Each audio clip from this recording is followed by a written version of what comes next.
Yeah, I guess most people lift to reach the end goal, to be shredded for the summer, to hit a 500-pound Yeah, deadlift, whatever the goal yeah. is. How do you develop a healthier mindset where you enjoy the process of lifting?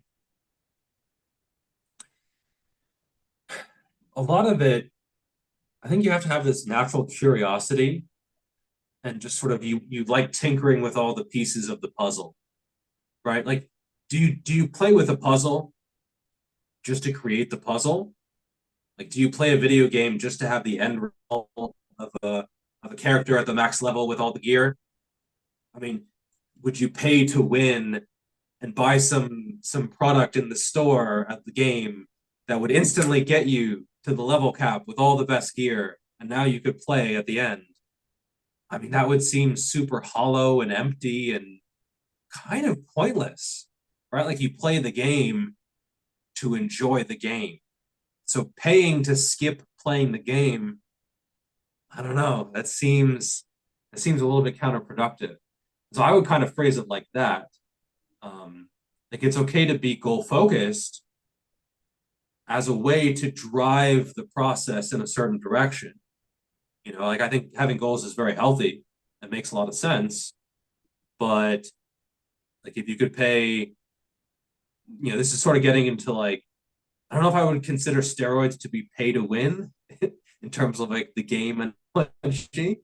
But certainly I see people hop on cycles to get to somewhere that they could get naturally in a few years if they just, learn to love training and love the process and actually were observant and curious about the work that they were putting in rather than just, jabbing a needle in their butt. And then ironically, usually the people who are process focused rather than goal focused, usually they get to their goals faster or get further along the road than the people who are goal focused anyway. If like the guys who are trying to get beach ready, they might get beach ready, but then in the fall and the winter, it's gone, right? And maybe they're happy with that getting to the goal and then falling off, but I think it would be much easier if they just found a way to enjoy doing it the whole year rather than just forcing themselves to get back in shape, 3 months out of the year, something like that. And so for me, one of the bigger red flags of a new client is when they are super goal focused and they just don't care about the process at all. They're like, oh, just write me a program, I'll do it. And they don't ask any questions. They're not really curious. They're not very involved in how things are going. And they're just like, how long will it take for me to get a six pack and look like this guy? And they send me a picture. I'm like, well, that's the rock. So like probably never, like that kind of thing.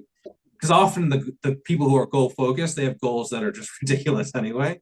And so you got to sort of reel back the expectations a little bit. Um, and sometimes these expectations come from people who have sold them these expectations. And I mean, if you have 10 coaches in a room and you have a ridiculous goal, and nine of the coaches are like, yeah, that's not going to happen. But then the 10th coach is like, yeah, I have the secret. These guys are idiots. Like, I'm the one who could have you gain 20 pounds of muscle in 2 months. Sign up for my coaching. Like so sometimes, whether it's Men's Health or whether it's some people online, they incept these ideas of ridiculous natural progression into people's minds. And then, they show up to a real coach and they're like, well, I heard this was reasonable. You're telling me it's not. Therefore, you don't know what you're talking about. You're not good enough. Whereas, they're just, yeah, exactly. Like it's super hard to compete because when you're giving them, something that is reasonable, it looks way worse than what they're used to.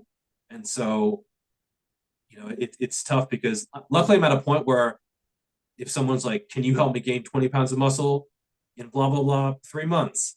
I can be like, no, I can't. Sorry, like next person, right?